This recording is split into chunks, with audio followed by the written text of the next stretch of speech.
ദൈവത്തിന് സ്തുതി. സങ്കീർത്തനം 119. ബൈബിളിലെ ഏറ്റവും വലിയ അധ്യായമാണ് സങ്കീർത്തനം 119.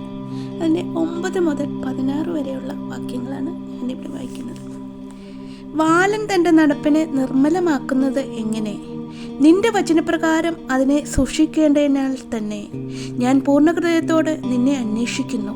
നിന്റെ കൽപ്പനകൾ വിട്ടു നടപ്പാൻ എനിക്ക് ഇടവരുത്തരുതേ. ഞാൻ നിന്നോട് പാപം ചെയ്യാതിരിക്കേണ്ടതിനെ നിന്റെ വചനത്തെ ഹൃദയത്തിൽ സംഗ്രഹിക്കുന്നു.